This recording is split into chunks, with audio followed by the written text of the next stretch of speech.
Hello hello ഞങ്ങൾ കയറി ചെന്നപ്പോൾ അക്സനെ കണ്ടിട്ട് വലിയ എക്സ്പ്രഷനൊന്നും ഇല്ലായിരുന്നു. സർപ്രൈസ് ആയോയെന്ന് ചോദിച്ചാൽ ആയി, എന്നാൽ ആയില്ല. എന്നാൽ പിന്നെ ഫ്രെയിം കൊടുത്ത് സർപ്രൈസ് ചെയ്യാമെന്ന് വിചാരിച്ച് അവൾ ഫ്രെയിം എടുത്ത് കൈ കൊടുത്തു. പക്ഷേ വലിയ എക്സ്പ്രഷനൊന്നും ഇല്ലായിരുന്നു. അതിൻ്റെ ബഹളമായിരുന്നു അവിടെ മൊത്തം. അവസാനം പറഞ്ഞ് അമ്മേനെ കരയിച്ചു. ഞാൻ വിചാരിച്ചില്ല, കരയുമെന്ന് വിചാരിച്ചില്ല. പക്ഷേ ആ ഫോട്ടോസൊക്കെ കണ്ടപ്പോഴത്തേക്ക് ആളങ്ങ് കരഞ്ഞു പോയി. പിന്നെ ഞങ്ങൾക്ക് ബോറടിച്ചപ്പോൾ അക്സ ആൽബം എടുത്തുകൊണ്ട് കൊണ്ടുവന്നിട്ട് പറഞ്ഞു അവളെ കാണിച്ചു തരാമെന്നും പറഞ്ഞ് എനിക്ക് കാണിച്ചു തന്നു. അക്സ, ഈ അക്സയാണ് ഈ അക്സ. കഴിഞ്ഞപ്പോൾ ഞങ്ങൾക്ക് ഭയങ്കരമായിട്ട് വിശന്നു. അപ്പം ഞങ്ങൾക്ക് അപ്പവും ചിക്കൻ കറിയും തന്നു. നല്ല ടേസ്റ്റ് ആയിരുന്നു, എനിക്ക് ഒത്തിരി ഇഷ്ടപ്പെട്ടു. പിന്നെ അവൾ കഴിക്കുന്ന കുറച്ച് ക്ലിപ്പൊക്കെ എടുത്തു.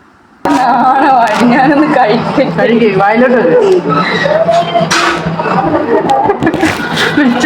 എല്ലാ കസ്റ്റമേഴ്സും ഇങ്ങനെ ചെയ്യേണ്ടതാണ്. എല്ലാ കസ്റ്റമേഴ്സും ഒക്കെ കഴിഞ്ഞ് കൈയൊക്കെ കഴുകി കുറച്ച് ഫോട്ടോസ് എടുത്തിട്ട് ഞങ്ങൾ അവിടുന്ന് ബൈ പറഞ്ഞു.